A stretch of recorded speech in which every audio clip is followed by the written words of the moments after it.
La huella de la línea.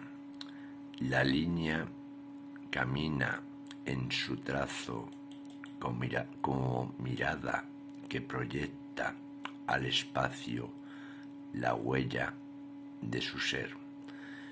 Ecos de tintas lacios esquivan los contornos del papel. Caminos sinuosos que garabatean círculos y elipses enlazadas como sendas de hormigas errantes que devoran espacios blancos.